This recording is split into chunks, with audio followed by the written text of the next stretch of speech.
오늘도 뜨거운 이슈 시원하게 풀어보겠습니다. 킹스맨 김수민 사평론가 나오셨습니다. 안녕하십니까? 네, 반갑습니다. 자, 새로 선출된 국민의힘 지도부 어제 윤석열 대통령하고 만찬을 했습니다. 네, 어제 만찬 자리에는 김기현 대표, 김재원, 김병민, 조수진, 태영호 최고위원, 네. 또 장해찬 청년 최고위원 이렇게 신임 지도부가 전원이 윤석열 대통령과의 만찬에 참석을 했고요. 대통령실에서는 김대기 비서실장, 네. 이관섭 국정기획수석, 이진복 정무수석, 김은혜 홍보수석 등이 함께 했습니다. 이 자리에서는 앞으로 월 2회 정기 회동을 가진다. 당정 간에 그 소식이 흘러나왔고요. 그리고 오늘 새벽에 추가로 보도된 바로는 윤석열 대통령이 민주당 의석이 많아도 당이 국민을 잘 설득하면 야당의 반대를 극복할 수 있습니다. 라고 얘기를 했다. 예. 그러니까 당의 정부의 정책 홍보라든지 이런 부분에 대해서 좀 강하게 주문을 했다. 이런 보도가 나왔습니다. 자, 지금 주례 회동의 부활이라고 봐야 될 것 같아요. 당정 소통을 위해서 하는 건데 이거 예전에 이거 하면서 노태우 또 김영삼 대통령 시절 때 비판을 많이 했던 부분이거든요. 그래서 사라졌던 제도인데 이걸 네. 다시 부활하겠다 이렇게 봐야 되는 겁니까? 과거에 한때 제왕적 대통령제에 대한 비판을 네. 통해서 특히 당정 분리가 이루어진 적이 있었는데 근데 사실 이제 노무현 전 대통령 때가 당정 분리를 시도했었던 네. 시기인데 노무현 전 대통령도 임기 막바지에는 당정 분리를 스스로 비판을 했었어요. 그러니까 서로 책임지지 않는다라고 하는 그런 측면이 있는데 사실 당정 간의 대화를 활발하게 하는 것은 이제 책임 정치를 강화하는 것은 강화하는 이점은 있다라고 네. 볼 수 있겠고 다만 유의해야 될 것은 이제 정당이 주체적으로 스스로 서지 못할 때는 대통령실의 어떤 하청을 받는 듯한 그렇죠. 그런 구조가 될 수 있기 때문에 당정 간의 관계가 평등해야 된다, 민주적이어야 된다라고 하는 그 점은 유의를 해야 될 것 같습니다. 자, 당정 관계 얘기를 좀 했는데 자, 어제 발표된 그 김기현호 명단을 보면 이른바 친윤석 열기가 대부분입니다. 네. 뭐 그러다 보니까 당내 일각에서는 연포탕 얘기하더만 용산탕 아니냐 이런 비판도 있는 것 같아요.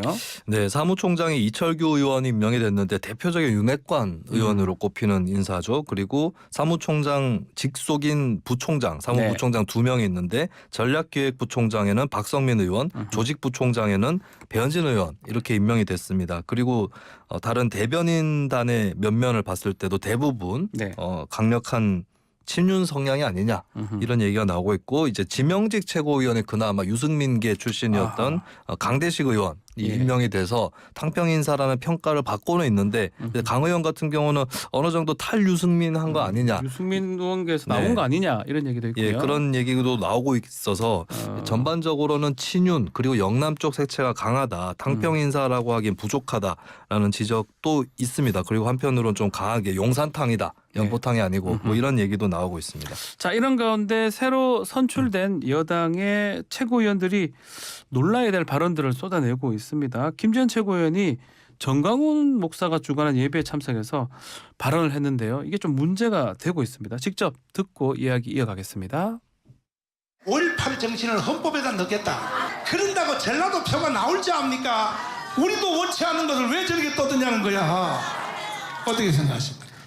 그건 불가능합니다. 불가능해요? 예. 불가능하죠? 예, 불가능합니다. 그냥 저도 반대입니다. 자, 이 녹취에 나오진 않았지만 김재현 최고가 표를 얻으려면 조상묘도 판다. 이게 네. 정치인들이다라고 얘기를 했습니다. 최고위원 이제 당선되자마자 좀 극우 생각을 갖고 있는 정강훈 목사 찾아간 것도 문제가 되고 이 발언들도 논란이 되고 있는데 당내에도 비판이 있는 것 같아요. 왜 이런 얘기를 했을까요? 네, 일단은 뭐 김재원 최고위원의 개인 의견인 네. 것으로 보이는데요. 일단 이 자리에서 했던 얘기에 대해서 기자들의 질문을 받았는데 네. 지금 개헌이 좀 어렵다는 이야기를 한 것이다. 개헌이 어렵다. 개헌이 안 될 거니까 어차피 안 되는 것이다라는 차원의 얘기였는데 사실 근데 저도 반대입니다. 불가능하다뿐만 아니라 반대입니다라는 발언을 했거든요. 여기에 대해서는 덕담한 것이다라고 해명했는데 종합하면은 이제 이 자리에 맞춰가지고 얘기를 해줬다 뭐 이렇게 볼 수 있을 것 같아요. 다만 이제 당의 공약이라든지 이것과는 불일치하는 부분이기 때문에 사실 국민의힘 내부에서도 특히 5.18 헌법 전문 수록에 찬성하는 이런 당원들 입장에서는 좀 당혹스러운 일이 될 수 있을 것 같고 네. 그리고 이제 선거 직후에 사랑제일교회를 찾아간 것을 봤을 때 이제 정광훈 목사의 극우색채를 감안한다면 혹시나 좀 다시 극우 쪽으로 가는 거 아니냐 아. 이런 우려도 나오는 것 같습니다. 자, 여기에 또 김광동 진실 화해를 위한 과거정리위원회 위원장 발언도 논란이 되고 있는데요. 5.18 광주 민주화운동 북한이 개입할 가능성 배제할 수 없다. 이 입장을 다시 한 번 더 밝혔네요. 네, 지난번에도 이제 MBC와 인터뷰에서 북한이 개입했을 가능성 있다 이런 입장을 밝혀가지고 이번에 다시 국회 행정안전위원회에서 이영석 민주당 의원이 질문을 했습니다. 그러니까 이제 북한이 개입했을 가능성까지 제가 배제할 수 없다 이런 말씀을 드린 것이다라고 입장을 재확인했거든요. 네. 예, 이 점은 이제 사실 뭐 일반 민간에서 활동하는 입장도 아니고 진실 화해를 위한 과거사정리위원회 위원장으로 있기 때문에 앞으로 계속해서 논란을 빚을 것으로 보입니다.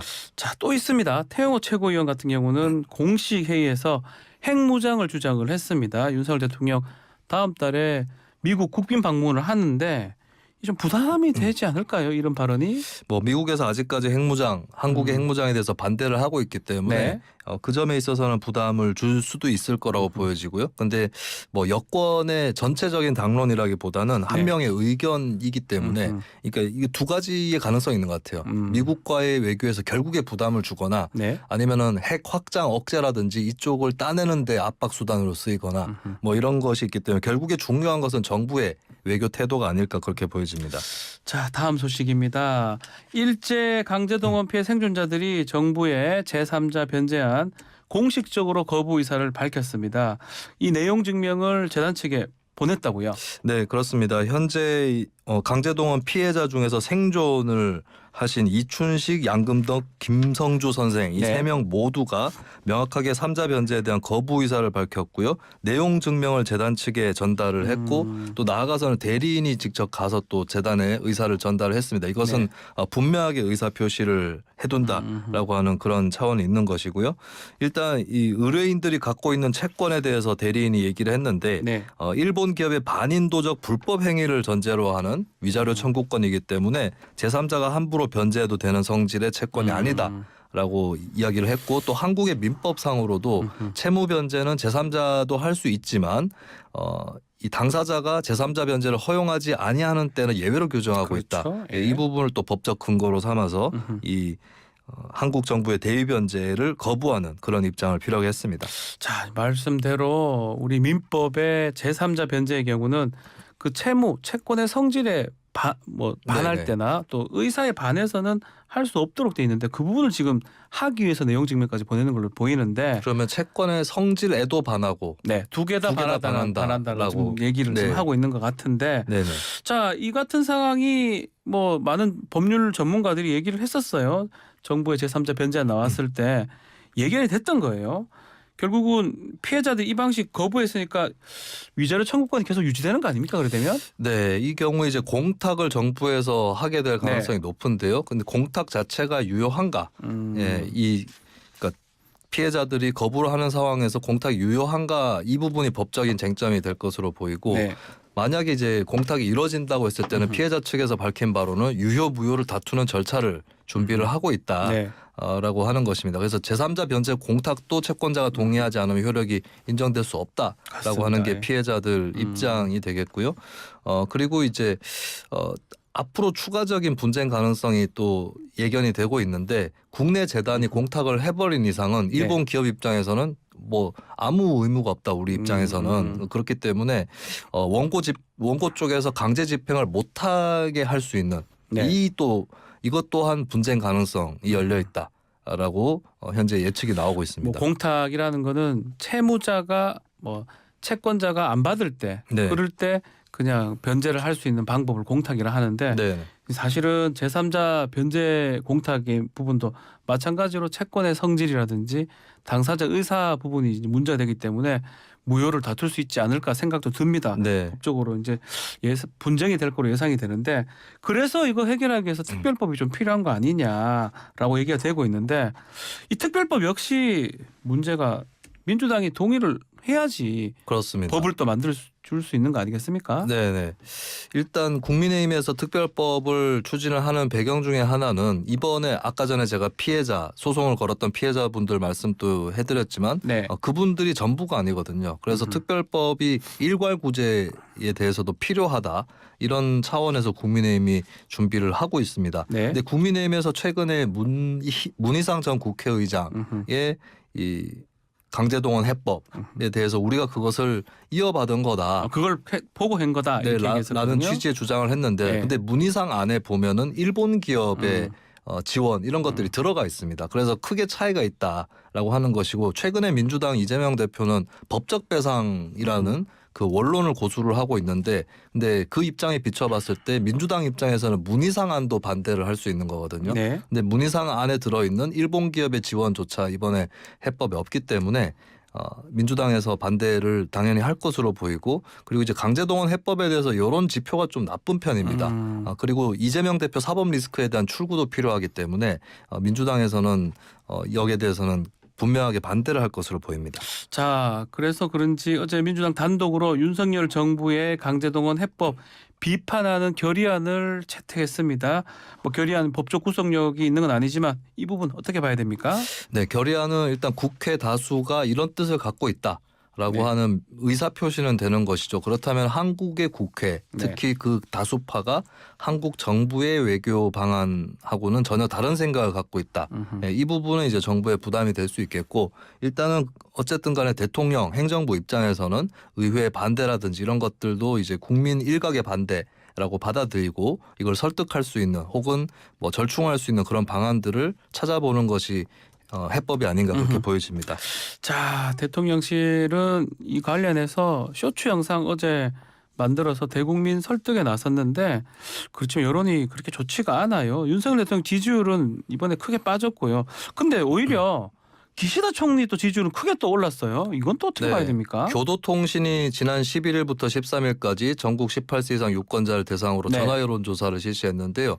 응답자의 57.1%가 한국의 징용 해결책 발표를 긍정평가한다. 일본은 좋다고 봤네요. 예, 부정평가는 33.3%였는데 우리랑 딱 정반대인데요. 네, 그렇습니다. 예. 한국의 긍부정평가하고 딱 정확하게 뒤집혀 있는 예. 듯한 그런 예. 모습이었고요. 그리고 기시다 후미오 내각에 대한 지지율은 38.1%인데 전달 조사 대비 4.5%포인트 상승한 것입니다. 그리고 한편으로 리얼미터가 한국에서 미디어 트리뷴 의뢰를 받고 지난 6일부터 10일까지 2,508명 전국 18세 이상을 대상으로 조사를 한 결과에서는 윤석열 대통령 긍정평가가 4.0%포인트 하락해서 38.9%가 됐거든요. 네. 그러니까 뭐 다른 나라의 정상이긴 하지만 기시다 후미오 총리보다는 윤석열 대통령이 지지율이 높았었는데 네. 지금 지지율이 붙고 있다. 예, 이것이 한편으로 눈에 띄는 대목입니다. 그게 지금 이 강제동원 해법하고 연관성이 있다라고 네. 봐야 될 것 같네요. 알겠습니다. 자, 다음 소식은 이 파산 소식인데 이게 좀 심각한 것 같아요. 미국 안에는 16위 정도 되는 실리콘밸리 은행이 지금 위기가 있다는 얘기하고 이틀 만에 파산이 됐습니다. 어떻게 네. 이런 일이 좀 발생할 수가 있죠? 이게 지난주 수요일에 8일 기준으로 해서 네. 보유자산 매각 손실로 이제 증자를 추진한다라고 네. SVB가 발표를 했거든요. 네. 근데 그러면서 굉장히 급속하게 사건이 전개가 됐어요. 다음 날 목요일에는 메신저를 통해서 특히 소문이 많이 나면서 뱅크런이 본격화가 됐고 결국에는 캘리포니아 주정부 은행 폐쇄 그리고 연방 정부의 예금 보호 한도 이상 전액 보장 이 발표들로 쭉 이어지는데 이 뱅크런 같은 경우는 특히 디지털 시대이기 때문에 빛의 속도로 일어날 수 있다라고 그렇죠. 하는 게 이번 사건에서 돋보이는 부분이고 그리고 예금주 대부분이 스타트업 관계자들입니다. 스타트업 관계자들은 반응이 상당히 빠르다는 특징이 그렇죠. 있거든요. 예. 이런 것들이 이제 특히 메신저를 타고 공포심까지 자극하면서 결국에 이런 사안이 순식간에 일어났다라고 하는 것입니다. 자, 뭐 이 바이든 대통령이 바로 연설을 했습니다. 모든 예금에 접근 가능하고 당신 예금 안전하다. 그래서 2008년 글로벌 금융위기 이것은 발생하지 않을 것이다 네. 얘기를 했는데 그래서 옛날 리먼 이 사태 때와 같이 금융권 전반으로는 확대되지 않을 거다 전망을 하고 있는데 우리 정부가 지금 그래도 상황을 예의주시하고 있네요.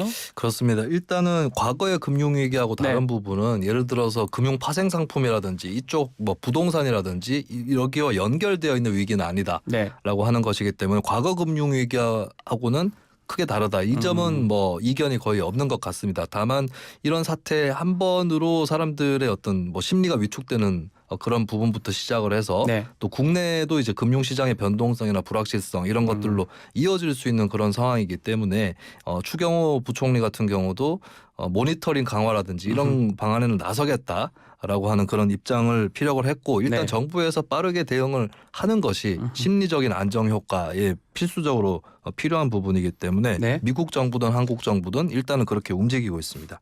근데 국민연금이 지금 실리콘밸리 뱅크 그룹 주식을 보유했다는 얘기가 있습니다. 300억 정도 지금 물려 있나요? 네, 그렇습니다. 야. 뭐 지금 많이 하락을 했을 거라고 보여지고요. 예. 그리고 미국 금융 당국에서 실리콘밸리 은행을 인수하는 인수자를 찾고 있는데 찾는다고 하면 일부 회수는 가능한다고 할 수 있지만 네. 근데 사실 이 경우에도 은행을 먼저 청산을 해서 예금자들한테 예금을 반환하는데 써야 되기 때문에 남는 돈이 있으면 그나마 주주들이라든지 채권자들한테 나눠줄 수 있는 거거든요. 네. 근데 남는 게 과연 있을까? 있을까? 네, 이 점에서는 이제 손실이 불가피한 것으로 보여지고 있습니다. 300억. 아유, 맞네요. 자, 다음 소식은 자, 아카데미 시상식 소식입니다. 자, 배우 양자경 우리 유명한 배우인데 네네. 영화 와우장룡은 전 떠오르는데 95회 아카데미 시상식에서 여우주연상을 받았습니다. 네, Everything Everywhere All at Once라는 영화를 통해서 양자경 씨가 네. 여우 주연상을 받았습니다. 참고로 이 영화는 감독상, 각본상, 여우 주연상, 나무 조연상, 여우 조연상, 편집상 이렇게 거의 휩쓸다시피 했는데 싹쓸했네요. 근데 아카데미에서 동양인이 여우 주연상을 수상한 적은 없었거든요. 아, 처음입니까? 네, 그렇습니다. 윤여정 씨 같은 경우도 미나리를 통해서 여우 조연상을 조연상을 받았습니다. 받았죠. 예. 양자경 씨가 이제 여우 주연상 최초의 사례가 된 것이고 네. 이날 무대에 올라서 수상 소감을 얘기를 했는데 황금기가 지났다는 말은 절대 믿지 말라라는 얘기를 했어요. 사실 우리도 익숙하지만 과거에 굉장히 네. 오래전에 한국인한테도 유명해졌던 영화 배우인데 홍콩 영화 예전에 많이 네. 나왔었잖아요. 최근에 영화를 네. 좀 자주 안 보신 분들은 언제적 양자경이야 이렇게 얘기를 하실 수도 있겠습니다만 아직까지 황금기는 오지 않았다. 네. 예, 그러면서 이제 어떻게 보면 전 세계 시니어 입장에 있는 분들한테 새로운 희망으로 또 그렇게 수상 소감을 밝힌 것 같습니다. 황금기가 지났다는 말 절대 믿지 말라. 우리 김수민 평론가도 네. 인생 황금기 아직 기다리고 있습니까? 저는 개인적으로는 네. 황금기 같은 것은 없다라고 아, 하는 그런 생각인데 이것은 네. 거꾸로 뒤집으면 네. 인생의 모든 순간이 황금기일 수 황금기다. 있다라고 아. 하는 그런 생각으로 살아나가고 있습니다. 좋습니다. 양자경 배우가 지금 61살이라고 합니다. 네네. 아유, 나이가 뭐 하여튼 황금기가 아직 지나지 않고 또 다시 황금기 올 수 있다. 그 말씀을 하는 것 같습니다. 알겠습니다. 오늘 킹스맨 여기서 마무리를 하겠습니다. 김수민 평론가 감사합니다. 고맙습니다. 1부 마치겠습니다.